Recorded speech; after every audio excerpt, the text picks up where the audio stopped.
Ya, sementara untuk gamelan yang ada di Rasa Dharma, usianya sendiri sudah lebih dari 100 tahun, Bu Lingling? Iya. Tahu tepatnya berapa? Enggak tahu. Itu kemarin juga ada yang neliti, ada tulisannya, tapi ya itu apakah betul kita juga nggak tahu, karena tulisan itu ternyata ada di salah satu kendang. Ya itu sekitar 100 tahun lebih lah kira-kira, tahun berapa gitu. Itu tapi adanya di tulisannya di kendang. Lah itu ada yang bilang kalau ini di kendangnya belum tentu gamelannya juga segitu, kemungkinan gamelannya bisa lebih lama. Lebih lama. Kalau dari yang tahu tentang gamelan, Pak Cahyono, itu dia bilang ini jauh lebih lama karena gamelannya ini memang unik sekali, tidak ditemukan di mana-mana, dia bilang gitu. Kalau gamelan yang lain kan masing-masing bilahnya itu nempel di kayu begitu. Kalau ini enggak, ini pakai tali, jadi satu sama lain ditali. Jadi dia gantung antara satu tali dengan tali yang lain. Ternyata keunikannya di situ. Jadi saya sendiri kan enggak seberapa tahu ya tentang apa gamelan. Tapi kemarin begitu waktu di sini dibereskan, dibersihin gitu, dijelaskan sama Pak Cahyono baru tahu. Oh gitu ya. Berarti yang lain. Terus waktu di sini ada pementasan, saya coba telit. Oh iya, ternyata sangat-sangat berbeda. Jadi kalau itu memang gantung, jadi kalau dipegang dia dilepas enggak bisa, karena satu sama lain saling terkait dengan tali itu. Kalau gamelan biasa kan kita ambil satu lempeng, apa itu istilahnya nggak tahu, itu diambil bisa. Kalau ini enggak bisa, Mbak Ulin.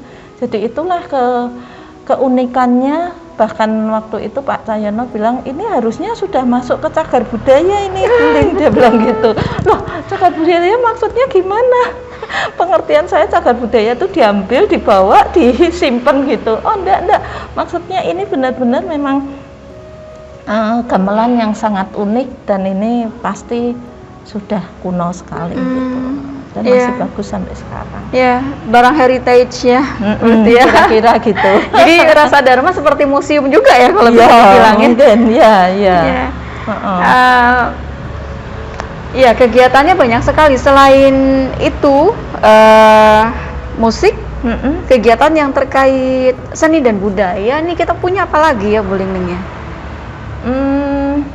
Kalau untuk sementara itu sih yang ada itu hanya kita memang dulu sempat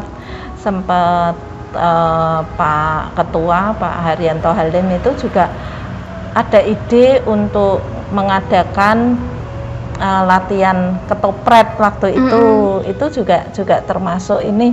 Jadi itu apa itu ketopret? Ketopret adalah ketoprak operet. Nah, kira-kira gitu. Nggak tahu apakah Mbak Ulin sudah di sini apa belum ya? Belum. Oh, belum ya. Jadi itu pemainnya ya pengurus semua gitu. Walaupun mungkin ditambah beberapa personel dari luar, tapi hampir sebagian besar adalah pengurus. Jadi itu ketopret itu apa sih? Jadi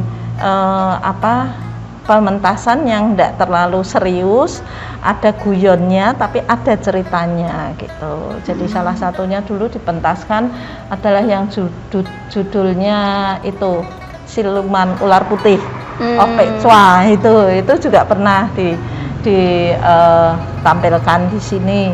Di sini juga waktu itu acara di rumah makan juga pernah gitu. Terus ada satu lagi istri apa gitu, agak lupa saya. Itu ceritanya yang ada tokoh yang mukanya hitam itu loh, dulu apa, Judge Paul.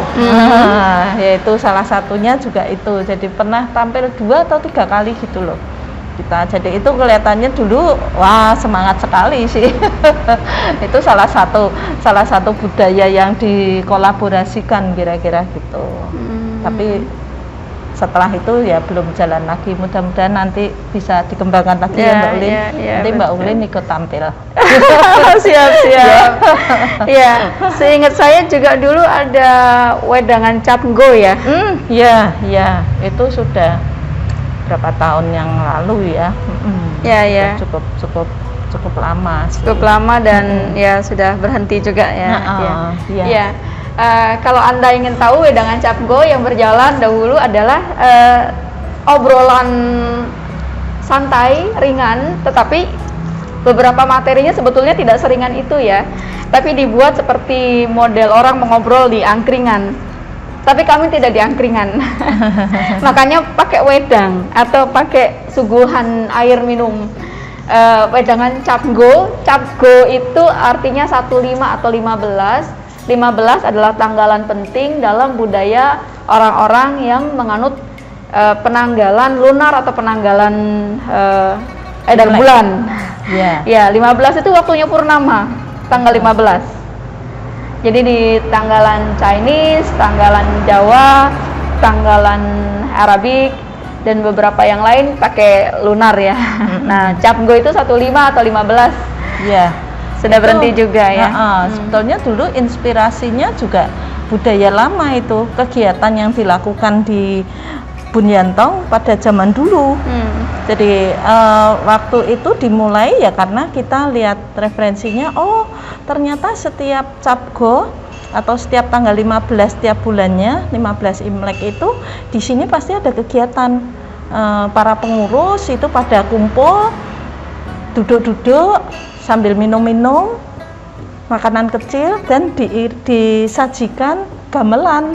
Jadi gamelannya itu main, karena kita lihat dari foto-foto juga seperti itu.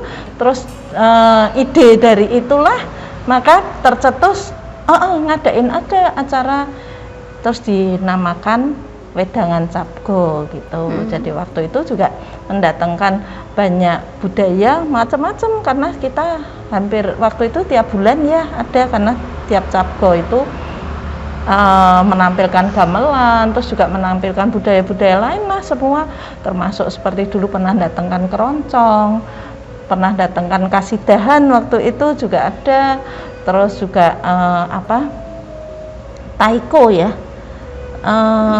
kesenian tambur. Tambur punya Korea apa punya Jepang itu taiko, enggak tahu. Taiko punya Jepang sepertinya. Jepang ya. Nah, itu budaya seperti itu. Jadi memang betul-betul kita mau angkat budaya yang tidak hanya khusus budaya Tionghoa. Jadi pada saat itu gamelan kita tampil, terus lamkon juga selalu juga tampil gitu. Iya. Itu Mbak Ulin. Sangat meriah. Meriah sekali.